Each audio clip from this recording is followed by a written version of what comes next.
The lunatic is on the grass. The U.S. unemployment figures for the month of August, according to the feds, stated that there were 11.3 million Americans among the unemployed.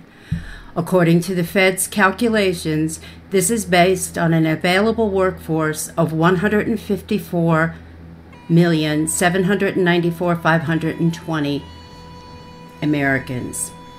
The Fed only uses the U3 statistics for their official monthly headline report, which, as many of you know, are those people who have applied for unemployment benefits during a particular month, plus those from the previous 17 or so months who are still collecting unemployment benefits. The U3 figure excludes the total number of discouraged workers, those who have exhausted their benefits and have not found work, those persons who are marginally attached to the labor force, and those persons who are employed part-time and are available for full-time employment but are working part-time for economic reasons. The Fed's own U6 unemployment figure is 13.7%, which, as I will show you, is off by almost 17 percentage points. Now, let's look at some real numbers. The U.S. population as of August 31st, 2013 was 316,517,118. This figure does not include illegals. Now we will start subtracting out those segments of the U.S. population that are not part of the available workforce. First, we should subtract out the total U.S. prison population, as they are not, let's say, available to participate in the public workforce. The best figures I could find on the U.S. prison populations was that as of year-end 2012, put out by the International Center for Prison Populations, which puts the U.S. prison population at 2,266,649 inmates. But for the sake of this analysis, we will use this number even though it is 8 months old, even though we do not have the adjusted numbers for the proposed revised DOJ prosecution and incarceration guidelines announced by Eric Holder to supposedly reduce the number of people being incarcerated. Second, we need to subtract out the total U.S. population from the ages of 0 to 16 years old. That figure at the time I collected my data about a week ago was estimated at 74 million. Side note, I went to this site to recheck the number for adjustment today, and this was the message that came up. Really? The site is still there. They're just blocking your access to it.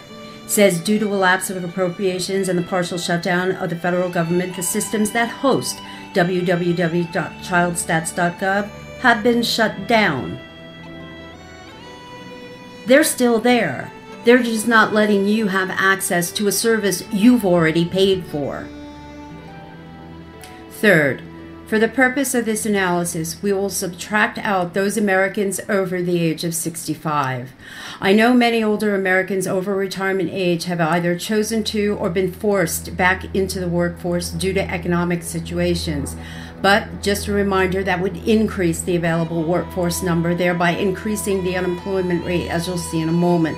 So we'll go with the total number of Americans over the age of 65 as of year-end 2012, which was estimated at 477,704, even though we know that number is in actuality probably higher. Fourth, and last but not least, we would have to subtract out those Americans between the ages of 21 and 64 on permanent disability, which is about 29.5 million people. This leaves us with an available workforce base in the U.S. of 168,326,765, and not the lesser figure of 154,794,520 being reported by the feds.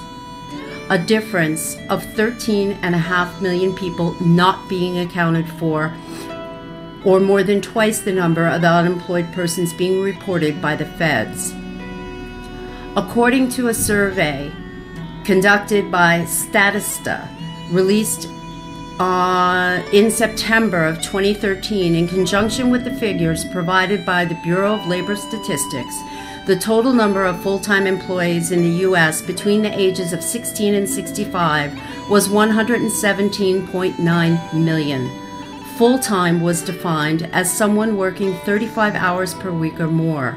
This means that only 70% of the available U.S. workforce is gainfully employed full-time, leaving 30%, or approximately 50,498,030 of the available workforce in America who are available and willing to work currently unemployed or underemployed due to economic conditions, and not the 11.3 million persons being reported by the feds.